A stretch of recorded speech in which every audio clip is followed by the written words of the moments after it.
Hey students, welcome in torque education.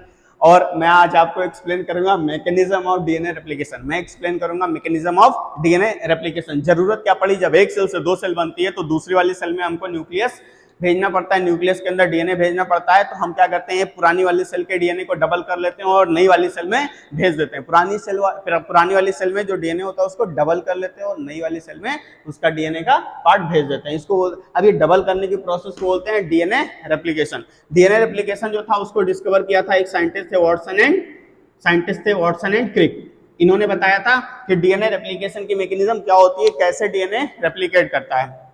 तो देखते हैं, हमारे पास जो हम स्टडी करेंगे डीएनए रेप्लिकेशन की प्रोसेस, उसमें कुछ टूल्स का यूज होगा, उसको हम देखेंगे। उसके पहले क्या होता है कि जो डीएनए रेप्लिकेशन है वो प्रोकैरियोट में कैसा होता है और यूकैरियोट में कैसा होता है, ये अलग अलग देखेंगे हम।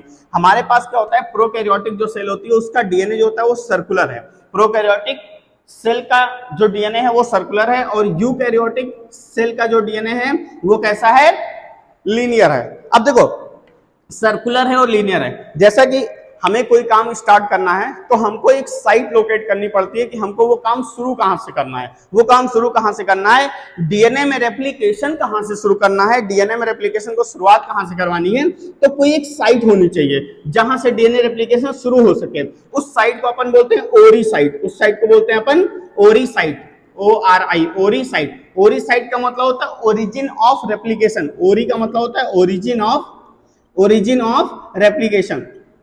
तो ये रेप्लिकेशन कहां से शुरू होगी, ये कौन डिसाइड करेगा, डीएनए पर मौजूद ओरी साइट। कौन डिसाइड करेगा, डीएनए पर मौजूद ओरी साइट। अब क्या होता है, हमारा डीएनए बहुत बड़ा है। हम पहले ही बता चुके हैं आप लोगों को, हमारा जो डीएनए है, अगर हम अपनी बात करें, ह्यूमन बींग्स की बात करें, तो हमारा डीएनए है टोटल 2.2 मीटर का। कितना लंबा हो गया, 2.2 मीटर का डीएनए। अरे एक छोटा सा न्यूक्लियस, उसके अंदर इतना बड़ा सा डीएनए, 2.2 मीटर का डीएनए, ये कैसे पॉसिबल है। सोचो, हमें जो सेल आंख से दिखती नहीं, उसके अंदर 2.2 मीटर का डीएनए पड़ा हुआ है। कैसे पड़ा हुआ है, तो हम क्या करते हैं, इस डीएनए को ऐसे खोल के नहीं रखते हैं, डीएनए को हिस्टोन प्रोटीन के ऊपर रैप करके रखते हैं, हिस्टोन प्रोटीन के ऊपर लपेट कर रखते हैं। अब देखो, इतना बड़ा डीएनए है, इसको रेप्लिकेट करवाना है। इसको क्या करवाना है, रेप्लिकेट करवाना है। तो इस डीएनए को रेप्लिकेट करवाने के लिए अगर हमारे पास एक ओरी साइट होगी तो बहुत ज्यादा टाइम लग जाएगा। ये जो प्रोकैरियोट का डीएनए है वो तो छोटा सा डीएनए है, उसमें एक ओरी साइट से काम चल जाएगा। एक ओरी साइट है, इधर स्टार्ट करवाया और इधर स्टार्ट करवाया, दोनों तरफ बाई डायरेक्शनल होगा और हो जाएगा। लेकिन यूकैरियोट के साथ प्रॉब्लम आ गई। यूकैरियोट के साथ प्रॉब्लम क्या आ गई कि भैया इनके पास बहुत बड़ा डीएनए था, तो इनके पास मल्टीपल ओरी साइट होती है। क्या होती है, मल्टीपल ओरी साइट। इनके पास होती है मल्टीपल ओरी साइट, इनके पास होती है मल्टीपल ओरी साइट, ताकि ये काम जो है डीएनए रेप्लिकेशन का बहुत तेजी से हो सके। काम जो है डीएनए रेप्लिकेशन का बहुत तेजी से हो सके। इसके आगे थोड़ा सा और एक्सप्लेन करते हैं। अब ये जो प्रोसेस थी ना, ये जो प्रोसेस थी डीएनए रेप्लिकेशन की, ये प्रोसेस होती है सेमी कंजर्वेटिव। कैसी प्रोसेस होती है, semi conservative. Semi conservative nature of DNA replication, इसको दिया था एक साइंटिस्ट थे, मेसेल्सन एंड स्टॉल। एक साइंटिस्ट थे मेसेल्सन एंड स्टॉल ने बताया था कि डीएनए रेप्लिकेशन कैसा है, सेमी कंजर्वेटिव। डीएनए रेप्लिकेशन कैसा है, सेमी कंजर्वेटिव। अब ये सेमी कंजर्वेटिव क्या होता है, तो हम तीनों प्रोसेस देखकर चलेंगे। हमारे पास एक नीट में एक क्वेश्चन आया था एक बार, तो उन्होंने ऑप्शन दिया डीएनए रेप्लिकेशन इज, ऑप्शन उसमें क्वेश्चन में ऑप्शन दिए सेमी कंजर्वेटिव, कंजर्वेटिव और दिया उन्होंने डिस्पर्सिव, और उन्होंने चौथा ऑप्शन दिया ऑल ऑफ दी अबव। ऐसे करके चौथा ऑप्शन कोई था उसमें। तो हमको ये देखना है semi conservative nature of DNA किसने बताया, मेसेल्सन एंड स्टॉल ने। तो तीनों देख लेते हैं कैसा होता है, कैसा हो सकता है। तो ये डीएनए है, रेप्लिकेशन की प्रोसेस।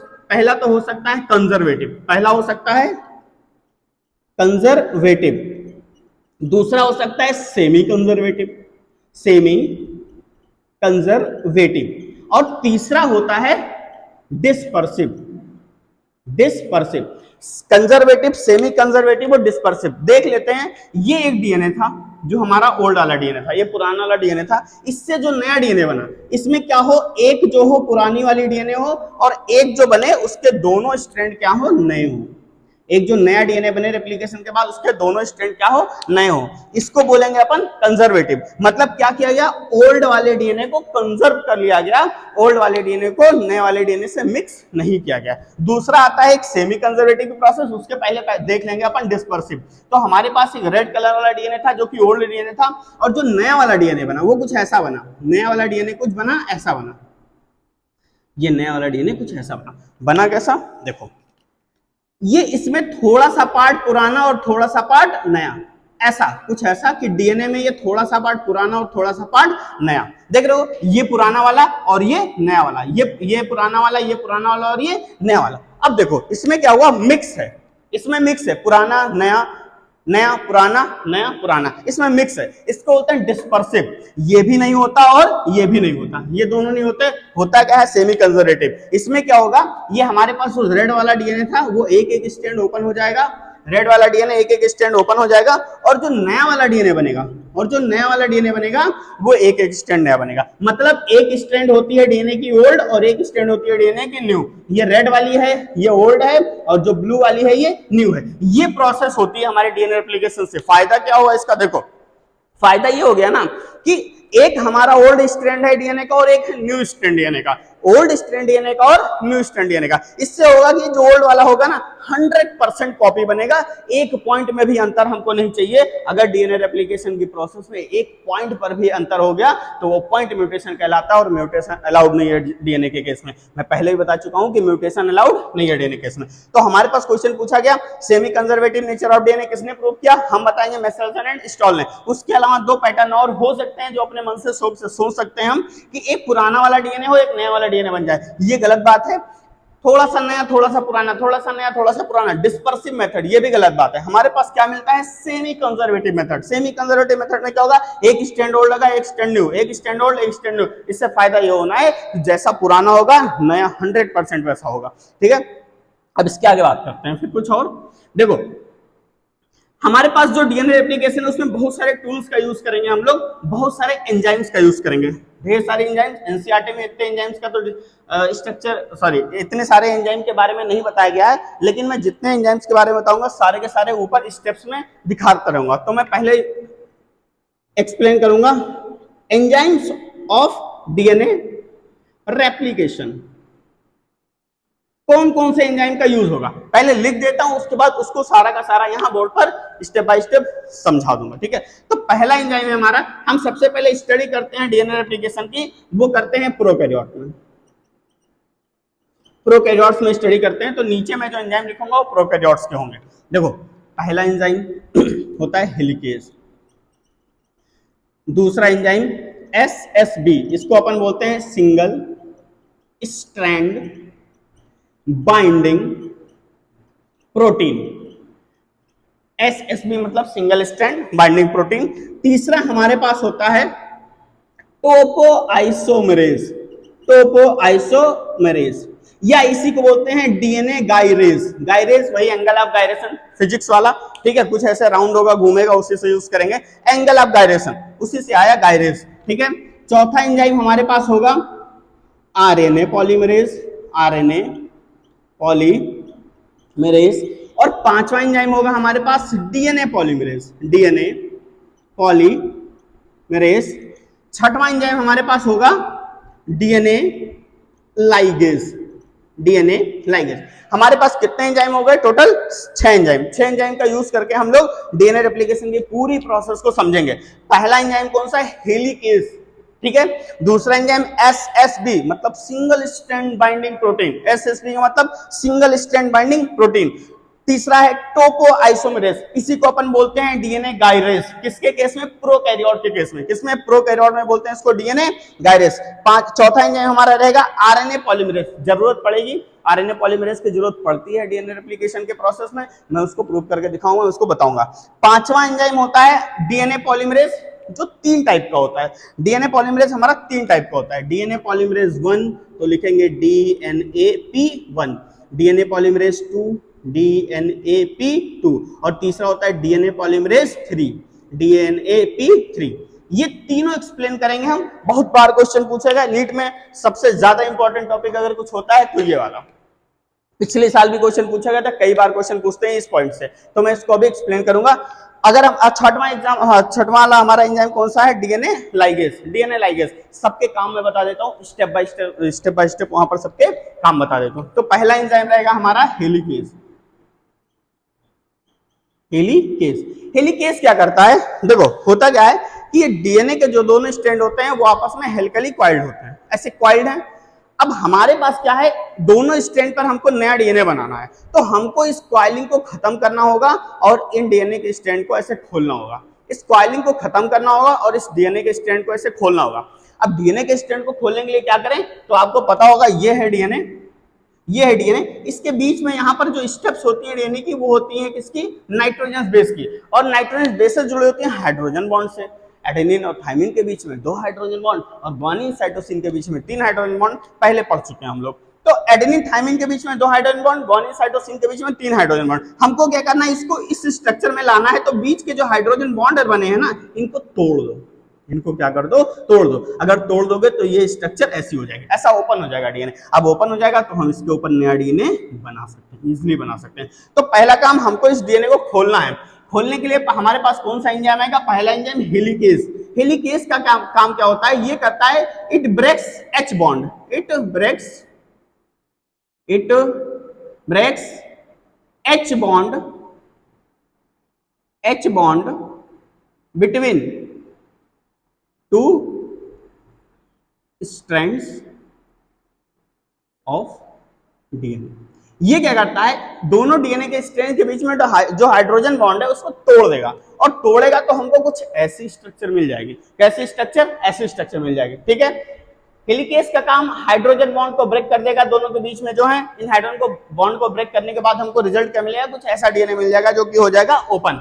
अब क्या करते हैं, अब देखो नेचर है, अगर हम रस्सी को ऐसे खींच लेते हैं तो रस्सी फिर से रिकॉइलिंग की तरफ बढ़ जाती है, रिकॉइलिंग की टेंडेंसी होती है उसकी। तो ये रिकॉइल ना कर जाए, रिकॉइल कर जाएगा तो हम यहां पर कैसे काम करेंगे, रिकॉइलिंग ना कर जाए तो हम लोग दूसरा एक एंजाइम यूज कर लेते हैं, एसएसबी। नाम से क्लियर हो रहा है, single strand binding protein, SSB. तो ये क्या करेगा, यहां पर हेलिकेज ऐसे आया और इसने क्या कर दिया, हेलिकेज ने क्या कर दिया, दोनों स्ट्रैंड के हाइड्रोजन बॉन्ड को ब्रेक कर दिया, जिसकी वजह से ओपन हो गया। दूसरा एंजाइम आएगा हमारा एसएसबी। अब एसएसबी क्या करेगा, इस सिंगल स्ट्रैंड के पास में आके चिपक जाएगा और इस सिंगल स्ट्रैंड को क्या कर देगा, फिर से रिकॉइलिंग करने से रोक देगा, फिर से रिकॉइलिंग करने से रोक देगा। तो रेड वाला कौन हो गया हमारा, एसएसबी। इसको लिख देते हैं एसएसबी। एसएसबी का काम क्या है, एसएसबी का काम क्या है, इट प्रिवेंट्स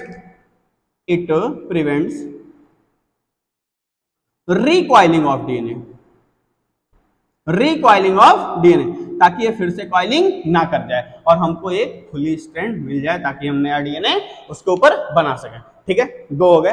अब देखो मान लो एक एग्जांपल लेते हैं अपन, हमारे पास रस्सी है और रस्सी के बीच में ऐसे दोनों स्ट्रैंड के बीच में हाथ डालकर ऐसे खींच लेते हैं। जब ऐसे खींचते हैं रस्सी को ना, तो ऊपर स्ट्रेन आ जाता है और नीचे स्ट्रेन आ जाता है, ऊपर स्ट्रेन आ जाता है और नीचे स्ट्रेन। कोई वायर ले लो सिंपल सा और वायर को ऐसे खींच के देखो, जब खींचोगे तो ऊपर भी स्ट्रेन आ जाएगा और नीचे भी, वो स्ट्रेन आ जाएगा। स्ट्रेन को खत्म करना है हमको, अगर स्ट्रेन खत्म नहीं करोगे तो भी परेशानियां बढ़ाता रहेगा वो। तो स्ट्रेन को खत्म करने के लिए क्या करते हैं हम, तीसरा एंजाइम यूज करते हैं, टोपोआइसोमरेज। ये क्या करते हैं, टोपोआइसोमरेज। यहां पर एक एंजाइम लगाते हैं टोपोआइसोमरेज, थर्ड एंजाइम टोपोआइसोमरेज। ये टोपोआइसोमरेज क्या करेगा, एक छोटा सा कट मारेगा यहां पर। जैसे एक कट मारेगा तो क्या होगा, ये डीएनए ओपन होके इसमें जो स्ट्रेन है वो रिलीज हो जाएगा, और स्ट्रेन रिलीज हो जाएगा तो हमको कुछ ऐसी स्ट्रक्चर मिल जाएगी जो कि एनसीईआरटी में बनी है, मैंने वही बनाया है। ऐसी स्ट्रक्चर मिलेगी तो क्या होगा, इट रिमूव्स स्ट्रेन, ये स्ट्रेन को रिमूव कर देता है। ये टॉप पर स्ट्रेन बना हुआ है ना, ये स्ट्रेन आ गया, इस स्ट्रेन को रिमूव कर देता है। कौन, ये तीसरा एंजाइम टोपोआइसोमरेज, इस स्ट्रेन को रिमूव कर देता है। अब हमारे पास 2 स्ट्रेन डीएनए के रिलैक्स होके मिल गए, एकदम बढ़िया से ऐसे खुले रहेंगे। अब हम इनके ऊपर कुछ काम कर पाएंगे, काम करेंगे तो उसके लिए फिर पढ़ना पड़ेगा हमको डीएनए पॉलीमरेज। आरएनए पॉलीमरेज के बारे में बताऊंगा, बट उसके पहले डीएनए पॉलीमरेज, इसके लिए मुझे ये हटाना होगा। अगर आपने इसको नोट करना है तो नोट कर लें, मैं हटा रहा हूं, ठीक है, हो जाएगा 1 मिनट। स्क्रीनशॉट लेके आप लोग नोट कर लीजिएगा। एंजाइम्स सारे इंपॉर्टेंट हैं, यहां पर मैं हटा इसलिए रहा हूं क्योंकि मुझे डीएनए पॉलीमरेज को एक्सप्लेन करना है, डीएनए पॉलीमरेज 3 टाइप के होते हैं। देखते रहो, बहुत इजी प्रोसेस है, लेकिन थोड़ा सा क्या होता है कि समझना पड़ता है, हमको टाइम देना पड़ता है। समय निकालोगे आराम से समझ जाएगा। तो देखते हैं डीएनए पॉलीमरेज। डीएनए पॉलीमरेज मैंने यहां पर रोक दिया है, अब मैं पहले स्टडी कर लूंगा डीएनए पॉलीमरेज की। डीएनए पॉलीमरेज होता है 3 टाइप का, मैंने पहले बताया था, तो लिख देता हूं DNAP1 और ये हो गया DNAP2 और ये हो गया डीएनए पॉलीमरेज। ये सबसे इंपॉर्टेंट है। देखो सबका देखते चलेंगे, सबके फंक्शंस देखते चलेंगे। तो सबसे पहले देख लेते हैं डीएनए पॉलीमरेज 3। ये जो होता है डीएनए पॉलीमरेज 3, ये है मेन एंजाइम। ये क्या है? Main enzyme for DNA replication. मतलब डीएनए रेप्लिकेशन की प्रोसेस को तो यही कंप्लीट करवाएगा। बाकी ये दोनों भी बहुत इंपॉर्टेंट काम करते हैं, इसको देखते हैं। पहला हम याद कर लेंगे डीएनए पॉलीमरेज 3। हमारे पास क्वेश्चंस पूछे गए, इससे आया क्वेश्चन कि डीएनए पॉलीमरेज 3 का काम बता दो। तो डीएनए पॉलीमरेज 3 का है main enzyme for DNA replication. बाकी दो इसमें हेल्प करते हैं, कैसे करते हैं उसको देखते हैं। तो ये पहले डीएनए पॉलीमरेज 1। डीएनए पॉलीमरेज 1 क्या है? देखो ये होता है मेन एंजाइम